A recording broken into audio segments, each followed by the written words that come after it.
Hi guys, Jeff Caprellian with Kapco Futures with our second edition of the weekly market pulse, where we walk you through the smart matrix and everything that we're looking at in the markets right now. Please do remember, of course, that trading futures and options on futures involves a substantial risk of loss and is not suitable for all investors or producers. So let's dig in here to the smart matrix and what changes we've made this week. Right off the bat, you could see that we have made some changes in the cattle markets. And really, we're just making really small incremental changes, usually 10, 15%. We're kind of flipping around back and forth in the models right now.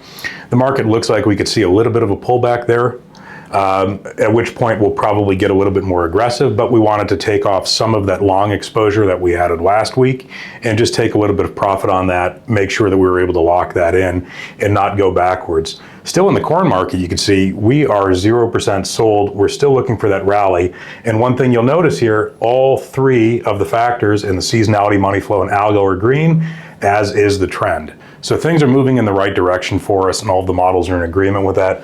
We have pretty high feature confidence, which we'll get to in another slide here. Over in soybeans, the only thing that we have red right now is the seasonality, and that's just barely negative. We'll go through the charts.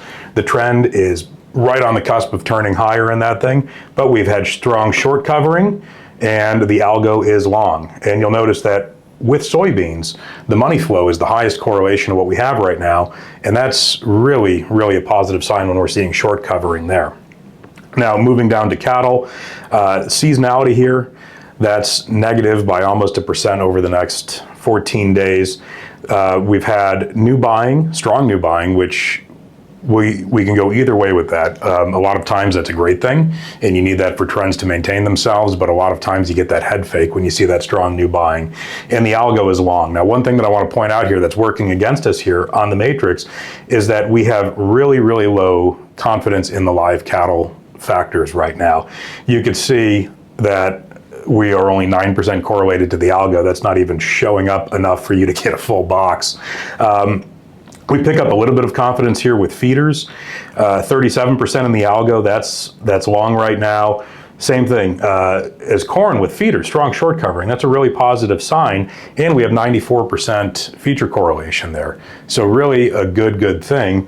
And then the seasonality, that's pretty low confidence at 34%, and a lot of that is because we've had a ton of volatility here in the markets, but that's showing a pretty strong positive move. Same thing with the trend, right? We're right on the cusp of turning here. So let's move in, show you what zone we're in with everything. By and large, we're in zone 1 or 2. We don't have anything in 3 or 4 right now. And recall from the video that we put out last week, we tend to rotate in a clockwise manner around this matrix. So what is this saying to us? Well, the relative position over here, you can see that we're very high. So if you think about how a trend unfolds, those oscillations, those waves, we're basically at, the high part of a downtrend. So a lot of times that means that we're on our way down with certain things, and that's where we're finding ourselves with cattle. On the flip side though, that trend is improving, right? So we're moving to the right, and that's a great thing for the bulls. And so we would expect to see both live and feeder cattle make their way over to zone 2, at which point if we do get a pullback, you'll start to see it hook lower pretty quickly and maybe even get back into zone 1 or zone 3. Now this is starting to look like a plate of spaghetti, so I won't go too far on this one. It's important to know just what zone we're in and why we're doing it, right? Everything is about respecting the trend, so we take positions that respect the overall trend. Now moving over to the seasonality of the markets, let's take a look at what we have here. We'll start off with corn, and you can see right on the bottom here, this is always a good place to start. The 10-year average pattern, which is this dark line here, has a minus 73% correlation to what we're currently seeing. So that's obviously not something that we want to be paying attention to. However, when we build our weighted analog, we have 2009 with a 67% correlation, 2002 not far behind at 65%, and then right behind that is 2001 at 63. That's what gives us this red and black line right here that you can see me drawing on. And so what does that say to us? Well, if I zoom in really well, you could see that over the next couple of weeks, we pretty much have higher price action through the middle of May. After that, do we look at this here? Yeah, of course we do. But it's basically a retracement and you want to look out a little bit more long term. So what does this basically suggest? It suggests that we get a rally, and then we're effectively at that price through the beginning of June, at which point the market does have a tendency to slide down if we're going off of this correlation. Now, the important thing to recognize here with this is that these years will change. They change constantly. We're always looking at a rolling correlation and what is most highly correlated to the market. Years come on, they drop off, they change percentages, and that then changes the shape of that seasonal line. So now turning over to soybeans, basically the same thing, kind of sideways action here. We're not getting that bullish action in corn, but then, big rally. From June all the way through September is what that's showing us. And the reason that we're getting that is basically our second and third most correlated years of 2001 and 2020, where we had those rallies. Obviously here's the 2001 rally that was straight up towards the last half of the month. We're most highly correlated to 1999 right now. That's an 89% correlation. So if you just wanted to say, okay, what's the number one year? What should we be looking for? You're going to be looking at this line right here. And that doesn't give us great news through the month of June, right? So again, things change, correlations will come and go. But in any case, if we look at what years lined up and had similar patterns, and I don't want to get too far out here, but you look at August, you had both 99 and 2020 moving higher. Maybe the important thing is when we get out here into September and into the harvest time frame, you have 99 and 2001, the number 1 and 2 most correlated years, both moving lower. So it lets us know when we could be a little bit more risk on, a little bit more risk off. And again, this is just one of 4 factors that are weighing into that hedge target on the first page, and it's being weighed in proportion to how correlated it is. Now over in live cattle, a little bit of a bounce here in the next couple of days, and then a pullback into around the end of the first week of May, moving higher then, and generally an overall higher price pattern if we're looking at these correlated years. Feeders, same story, a little bit higher in the first couple of weeks and then basically lower. And again, I've got to give the disclaimer with these cattle markets, and I'm just going to flip back to live cattle really quick. Our strongest correlation is 2014 at 65%, and then 55% in 1999, 52%. So it's not really all that strong. It is, however, stronger than the 10-year average seasonal, right? That's only 8% correlated to what we've had so far this year. We drop off even more with feeders. To the regular seasonal pattern, minus 42% correlation. Strongest correlation year is 2012 at 51%, and then 32, 19%. That's statistically insignificant. We're not really paying any attention to that right there, and that goes into everything. So going back over to the money flow, this is what you want to see in the corn market, right? You want to see what tends to start a rally or maintain it, and that is short covering. And we've had strong short covering, and that means that we have had high volume, high price, and reduction in open interest. That's a good thing. Look at the last time we had that. Strong short covering, right when we flipped around. Now, last week, we had long liquidation. At that low at the end of January, we had long liquidation. This is a very, very positive sign for the corn market. Moving over to soybeans, exact same thing. Week long liquidation last week, followed up by strong short covering right now. If I go back over here to January, week long liquidation followed by strong short covering. So hopefully we get a little bit more of a rally out of this in the beans than we did back then.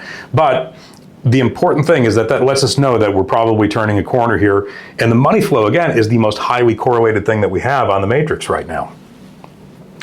Over in the cattle market, strong new buying, and this is where I say strong new buying can be a head fake sort of thing, right? Like I said, you need it to maintain upward direction of a trend, but we also tend to get it at the tops of markets, right? Because that's how people get faked out when they're trading. They keep going, buying, and we've had a lot of that sentiment in the cattle market this year, right? Nobody believes that it could ever go down again. So you're going to see that as a feature probably for the coming months. So we're aware of this. It could get us a pullback, or this could align with the seasonals. Like I said, we're very low confidence on the signals right now, so we don't want to get too far ahead of ourselves. Now we'll move over to the algorithm. The algorithm for us right now is on the long side. And last week when we did that video, I think we were just starting to turn over on it, and you know, it was flipping up. We have good correlation to prices. You know, basically we want to see a line like this, right? We want to see higher prices over on the right-hand side, excuse me, with a higher raw algo value. So again, in a perfect world, it would look like this. This is trading commodities. Nothing is perfect, but that's as good of a correlation as we're going to be looking for right there. Importantly, the algo is long. It's starting to kink back lower a little bit here, so we're paying attention to that and seeing what could unfold. Over in soybeans, perfect pattern here, right? We don't have any sort of weird outliers, anything like this, where we would say, okay, that algo is totally busted.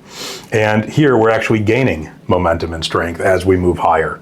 So a buy there as well. With cattle, we've had a fairly weak correlation, but you can see we've been in a buy. It'll continue to be so. Overall, that algo is, you know, really tightly correlated, so we'll continue to use that here. And generally, you can tell, right, when the bars are green, it's long. When they're short, it's red. So it does a pretty good job of catching these major trends. Same thing here over in the feeders, right? Algo's long, continuing to strengthen. Now, we'll take a look at the options, and starting off with the implied volatility models. And again, the way that we're using these is if we're doing something like a collar, we're generally trying to buy a put nearer the money, or at least closer to the money, and then selling a call that is one standard deviation away. And this bold area is everything that's within one standard deviation. So for example, we'd be looking at selling 510 or 520 calls against December corn here. So another thing here, what odds does the market assign to a price happening at expiration? And just to refresh your memory, this is basically saying that as it sits with December corn, the market is assigning a 65% probability that we expire at or above 430. So that's the way to read this, and that's the way to utilize this. This is really something that's more used when your broker is trying to develop a strategy for you and determine what strike prices we want to use. There's nothing here that's really standing out that you're going to learn from this video, and I'm just going to flip through these. Same thing with soybeans. The market's implying pretty flat price action here, right around that 1170 area for the foreseeable future. Over in the cattle market, we're looking at improving odds basically out through April, you know, higher price action. That's also a function of the futures curve. But you can see we're getting, you know, kind of really tight, right? A lot of times the options market, when it doesn't know what to do, it's going to assign a pretty wide premium, but we're really tight here and basically have around a $10 range for a couple of months out, which with what we've seen in the market here the last couple of months, that's absolutely nothing at all. So next thing I want to talk about really quick, volatility. Are options cheap or options expensive? I'm kind of blasting through this video today. If you want the longer explanation of how everything works, go back to that very first video that we sent out last week, and that'll really explain it all to you. But are options cheap or are options expensive right now? Well, it's split. When it comes to the livestock markets, they're right in the middle of the range. They're neither cheap nor expensive. Therefore, we want to look at what happens to volatility over the next couple of months, right? Seasonally, what do we tend to do? And then base our positions around that. With grains, well, corn and beans at least, we are looking at relatively cheap option premium. And for option premium to be cheap this time of the year, ahead of the growing season, particularly when we've had a really wet spring, you know, and more rain this week, that gives you a really good opportunity to either load up on protection. If you are a feeder, that gives you a good opportunity to load up on some calls that are maybe just slightly out of the money and spending very little premium to get that protection and kind of hold you through the summer months. So seasonally, what do we tend to do? Well, as you might imagine, up until the middle of June, the implied volatility in corn tends to go higher. So what we're looking at doing overall is purchasing options down here and then selling options when we get to the peak. So whether that means, like I just said earlier, buying those calls for feeders, whether it means owning some bushels again through the options market, or doing something where you're buying courage calls above the market and you'll use that to make a sale, say at 520, 530, 540 at those areas, right? And you want to buy some calls in advance of that. This is a great time to do it. And then once we get up here, what do? Well, we take profit on those, right? Because then volatility starts to shrink. Therefore, options get relatively more cheap than they were on the way up. And so instead of maybe just going and selling some calls, you would do something like sell a call spread, right? You're going to sell a call that's near the money, and then you're going to buy something that's a little bit further out of the money that protects you in case things go crazy. But you're basically getting some options premium that you are capturing, and you can use that to enhance your sales. And we have the same pattern here with soybeans, basically up through the middle of June. With live cattle, we're already on the decline of volatility. That's going to tend to come down and continue to move lower. And if you recall last week, right, a lot of you have positions on where we're short straddles in the cattle market when we had that big pop in volatility. We took advantage of that, and this is where we sit right now. So we're basically just going to try to let that bleed out. And it'll be the exact same thing in the feeder market. We've already come back down basically to the lowest levels of implied volatility we've had all year. So next up, let's take a look at the charts. All right, let's start off with December corn and see what's going on with these charts. So first thing that we notice is, of course, we are coming down right off the bat here. Friday's action, today's action, not what we want to be seeing. The stochastic is overbought and turning lower here. The question really becomes, can we hold, and if so, where do we hold? So I think that, basically we're at about 470 right now, somewhere in this 470 to 460, 465 area. That should hold the market. If that doesn't hold the market, we have bigger problems, but look at what's going on here, right? If you look at the MACD on a daily basis, overall that's moving in the right direction. And so we've been fairly flat, that's been moving up. That's not necessarily divergence, but we want to follow what these indicators are telling us, in addition to just the chart patterns that we're seeing. So as far as chart patterns, really not a whole lot right here. It's very basic support and resistance stuff in the corn market. I'm going to go out on a limb, and I still believe that we will trade to $5. That, we're only about 30 cents away right now. Once we get to $5, I want to go ahead and layer in puts and then target the 520 to 540 area. That's where I want to make cash sales. I think that that is still the game plan for the year, and I will stick with that for the time being. If anything changes, of course, we'll let you know. But as it sits right now, that's our game plan. I'll move over to the soybean market. We'll jump over to November beans. Give the chart a second to load. And what do we see? Well, if I were to zoom in on this here, you see a lot of indecision in these charts. So I'll get this pen up here. This is the area that I'm talking about, right? We're having relatively decent sized wicks. The market's basically trading to highs and lows, and then absolutely nothing's going on. We're effectively closing unchanged, and we're doing that right around 1175. The market hasn't moved off of that level in some time here. So these areas, 58.5, 1205, 1239, 1263, those are good areas to target, either from a trading perspective or certainly the upside ones from a marketing perspective. When we talk about the long-term direction of the soybean market this year, that's something where I'm a little bit more up in the air. I have a lot more confidence in my call in corn. With soybeans, it's more of a matter of just following what the market is doing. I'd love to say I've got a forecast for you and we're locked up in it and I know exactly what's going to happen. That's not how trading commodities works.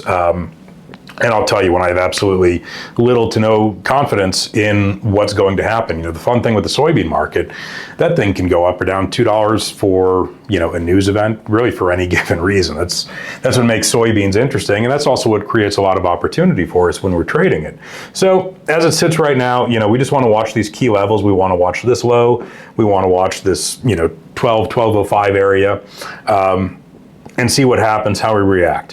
What do we know for sure? Well, we know for sure that the MACD is moving higher. We know for sure that the daily stochastic is getting a bit overbought. So we need to see if we can get a little bit more space between these, right? And then we can start to throw out the mean reversion indicators, particularly as we get into the season, as we'd like to say.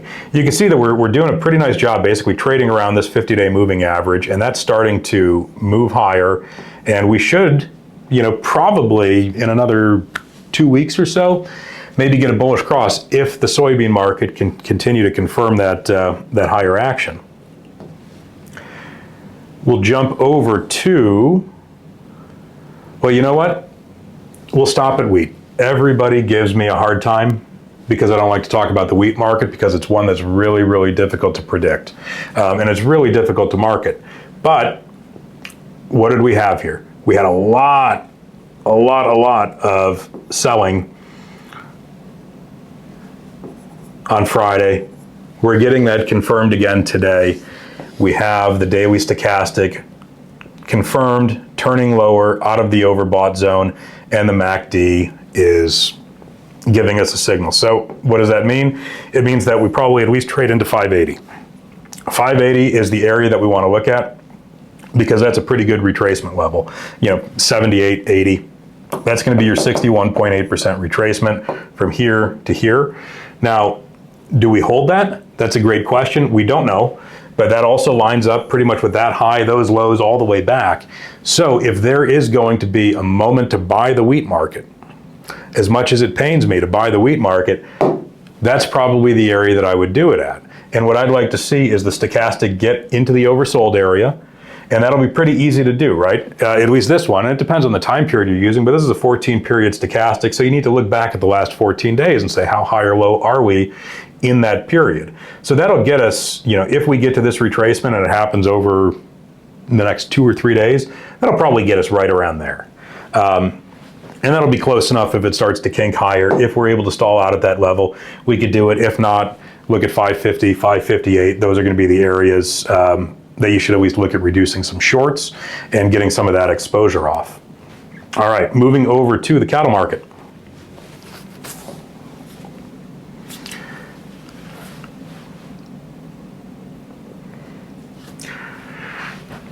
When I was talking about the pullback earlier, this is exactly what we're seeing. And this is the same thing that we saw last week when we were looking at that. Nothing major yet. We have the MACD giving us kind of that trend indication that everything's moving in the right direction. You can obviously see that, right? You have two eyes and you know that the market has been moving higher, I should say.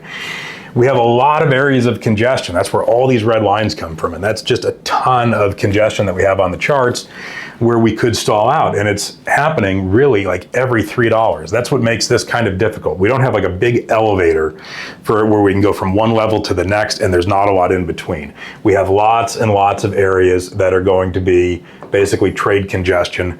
What I mean by that is those are areas where we've had a lot of people enter or exit the markets, right? And we're measuring that based on money flow, and you could just measure that based on logic. Anytime you spend time at an area and price trade, somebody was getting in or getting out of a market. And so, when you look back to these, 180, 182 areas that we had throughout the early days of March, lots and lots of trade there, right? Lots of congestion. So that becomes a difficult area to get through because you have people exiting their trades. You have people that are, buying in again because that was their original level. So what happens? I think that we pull back a little bit, but overall the uptrend remains intact. Again, our signals have relatively low confidence on the smart matrix for this. So when that happens, right? When we have high confidence in our signals, we use the matrix and we rely on it more. When we have low confidence, we need to rely on price action more and just kind of do what the market tells us to do rather than try to predict it.